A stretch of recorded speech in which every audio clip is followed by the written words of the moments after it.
मैं डॉक्टर नंदिता सिंघवी, सह आचार्य, राजकीय डूंगर महाविद्यालय बीकानेर। प्रिय विद्यार्थियों, आज हम एमए उत्तरार्ध के 9वें प्रश्न पत्र के अंतर्गत कालिदास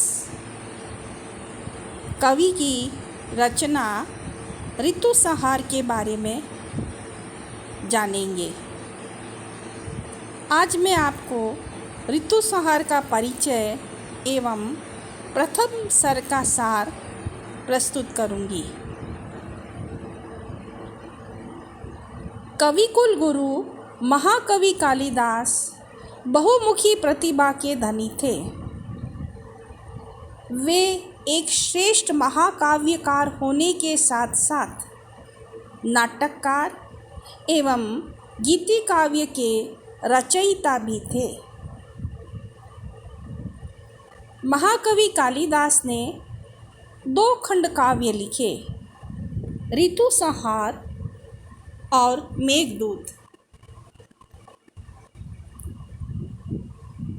कवि श्रेष्ठ कालिदास द्वारा रचित ऋतुसंहार एवं मेघदूत नामक कृतियाँ संस्कृत गीति काव्य की प्राचीनतम उपलब्ध रचनाएं हैं।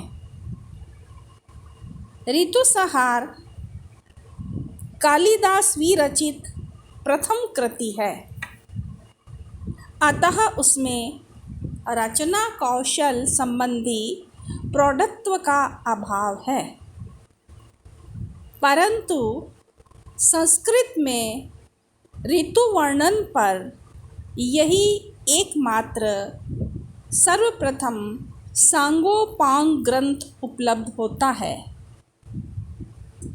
ऋतुसंहार के लिए ए.बी. कीथ का निम्नलिखित कथन उल्लेखनीय है कि ऋतुसंहार के संदर्भ में ऋतुओं के केवल बाह्य रूप का ही वर्णन नहीं है। कालिदास सूक्ष्म निरीक्षण एवं प्रकृति के साथ भारतीय कवियों की स्वाभाविक प्रेममय सहानुभूति का प्रदर्शन करते हैं। सारी कविता में युवक एवं युवती अथवा पति एवं पत्नी के साथ ऋतुओं के विभिन्न परिवर्तनों के संबंध पर बल देते हैं। वस्तुतः ऋतुसंहार में प्रकृति के बाह्य सौंदर्य और मानवीय प्रणय का कांत संयोग है। प्रत्येक ऋतु अपनी विशेषताओं से प्रेमियों के हृदय को नाना प्रकार से आंदोलित करती है। राइडर ने ऋतुसंहार को प्रेम का तिथि पत्र, लवर्स कैलेंडर कहा है, परंतु उसका यह कथन समुचित नहीं है, क्योंकि इसमें वस्तु एवं प्रकृति दोनों का पर्याप्त चित्रण है। मैकडॉनल के मतानुसार प्रकृति के प्रति कवि को गहरी सहानुभूति, सूक्ष्म निरीक्षण, सजीव चित्रण, प्रणय मूलक दृश्य और भारतीय प्राकृतिक दृश्यों को विशद रंगों में चित्रित करने की कुशलता जितने सुंदर रूप में यह ग्रंथ सूचित करता है, उतना अन्यत्र असंभाव्य है। ऋतुसंहार में 6 सर्ग एवं 144 पद्य हैं। इसमें ग्रीष्म, वर्षा, शरद, हेमंत, शिशिर एवं बसंत ऋतुओं का यथाक्रम हृदय ग्राही वर्णन है। एक के बाद एक दूसरी ऋतु के आगमन से जहाँ प्रकृति के बाह्य रूप में नवीनता या विचित्रता आती है, वहाँ युवक युवतियों में भी विविध प्रणय क्रीड़ाओं तथा श्रृंगारिक चेष्टाओं का उदय होता है। ऋतुसंहार की भाषा शैली अत्यंत सरल एवं सरस है। संपूर्ण कृति प्रसाद गुण से ओतप्रोत है। अनुप्रासमय शब्द विन्यास, पद्यों का प्रवाह तथा जटिलता रहित भाषा सर्वत्र दृष्टिगत होती है। ऋतु संहार का प्रारंभ ग्रीष्म ऋतु से होता है। ग्रीष्म ऋतु वर्णन आपने प्रथम सर्ग में निबद्ध किया है, जिसे हम ग्रीष्म वर्णनम कह सकते हैं। इसमें महाकवि ने बताया कि सूर्य की प्रचंड गर्मी का मनुष्यों और अन्य प्राणियों पर क्या प्रभाव पड़ता है, और उस प्रभाव का सजीव और स्वाभाविक चित्रण महाकवि ने किया है। महाकवि ने बतलाया है कि इस ऋतु में सूर्य की प्रचंड किरणें सबको संतप्त करने लग जाती हैं। इन दिनों लोग खूब स्नान करते हैं और सायंकाल की वेला कुछ मनोरम होती है। इस ऋतु में लोग चंद्रमा की चांदनी की शीतलता का सुखद अनुभव करते हैं।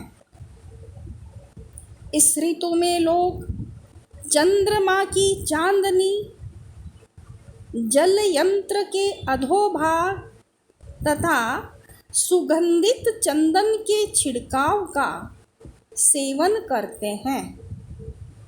कामी पुरुष वीणा की ध्वनि सुनते सुनते अपनी प्रियतमा के साथ मदिरा पान करके छतों पर शयन करते हैं।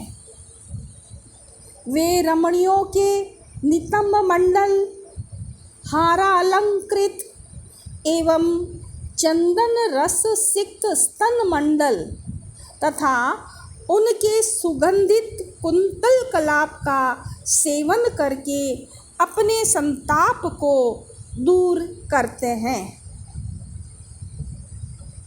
इस ऋतु में अपने मनोज्ञ चरणों में मणि मंजीर डालकर जब रमणियाँ मंद गति से चलती हैं तो नूपुर से आकृष्ट हंस मनोहर ध्वनि करते हैं। रमणियों के चंदन चर्चित एवं हारालंकृत पयोधर मंडल तथा सुवर्ण निर्मित कांची कलाप से मंडित श्रोणी मंडल को देखकर पुरुषों का मन अपने वश में नहीं रह जाता। इस ऋतु में रमणियाँ अपने स्तनों को पतले वस्त्रों से सजाती हैं। चंदन मिश्रित जल से सिक्त पंखों की वायु हारा अलंकृत रमणियों के स्तन मंडल तथा वीणा वाद्य पर मधुर ध्वनि से गाए गए गीत कामोद्दीपन का काम करते हैं। रात्रि में छतों पर सोई हुई रमणियों के मनोहर मुखमंडल को देखकर लज्जित चंद्रमा मानो प्रातः काल में पीला पड़ जाता है। प्रियतमा के वियोग से विष्ण अंतःकरण वाले प्रवासी पुरुष तो सूर्य के संताप से संतप्त एवं उड़ी हुई धूल से व्याप्त भूमि को देख भी नहीं पाते हैं। सायंकाल में सज धज कर निकलने वाली सुंदरियां अपनी तिरछी नजरों से परदेशियों के मन को लुभा रही होती हैं। इस ऋतु में वन्य प्राणियों पर पड़ने वाले प्रभावों का वर्णन करते हुए कवि कहता है कि इस ऋतु में प्यास के कारण शुष्क तालु वाले मृग पानी की खोज में मृग मरीचिका को देखकर एक वन से दूसरे वन तक दौड़ते हैं। इस ऋतु में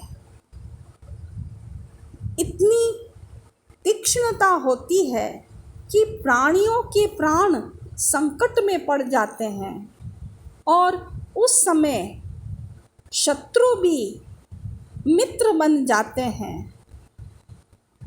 इसका सुंदर दृष्टांत प्रस्तुत करते हुए कवि कहता है कि सूर्य की गर्मी से संतप्त सांप छाया पाने के लिए आकर इस ऋतु में मयूर के पंखों के नीचे बैठ जाता है।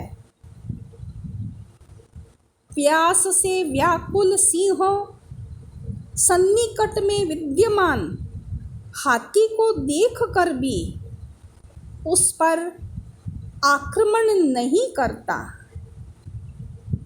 और प्यास से आकुल हाथी भी सिंह को देखकर नहीं डरता।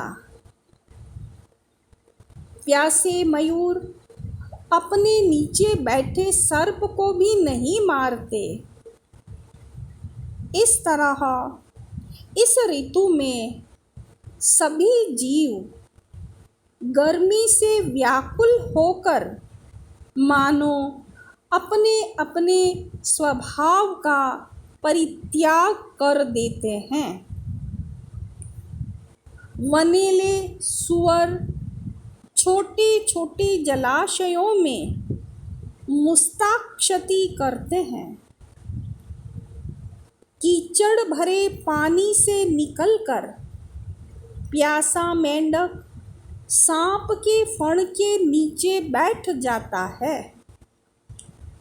धूप से संतप्त गज समूह सरोवर में प्रवेश करके कमल समूह को क्षतिग्रस्त तथा पानी को मटमेला बना देता है।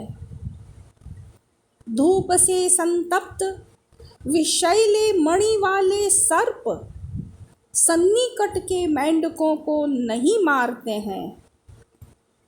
वनेले भैंसे जल की खोज में इधर उधर घूमते हैं और इस भीषण गर्मी से वन में दावा अग्नि लग जाती है और उस दावा अग्नि से दग्ध निष्प्रभ वृक्षों वाला वन देखने में भयावह लगता है। इस ग्रीष्म ऋतु में पशु पक्षी सब के सब प्यास एवं धूप से व्याकुल दृष्टिगत होते हैं। वन में चारों ओर लगी दावा अग्नि से, पर्वत कंदराओं में बांसों की गांठ चट चट करके फटती हैं। वनीले पशु परेशान हो जाते हैं। सेमर के वनों में लगी आग सुवर्ण के समान चमकने लगती है। हाथी, गवय, सिंह आदि समस्त पशु वनाग्नि से संतप्त होकर एक साथ नदी के तट में उतर जाते हैं। इस ग्रीष्म ऋतु में कमल विकसित हो जाते हैं, गुलाब खिल जाते हैं, स्नान करना अच्छा लगता है। अंत में कवि कामना करता है कि इस प्रकार ग्रीष्म ऋतु आप सबके लिए सुखकर व्यतीत हो। धन्यवाद।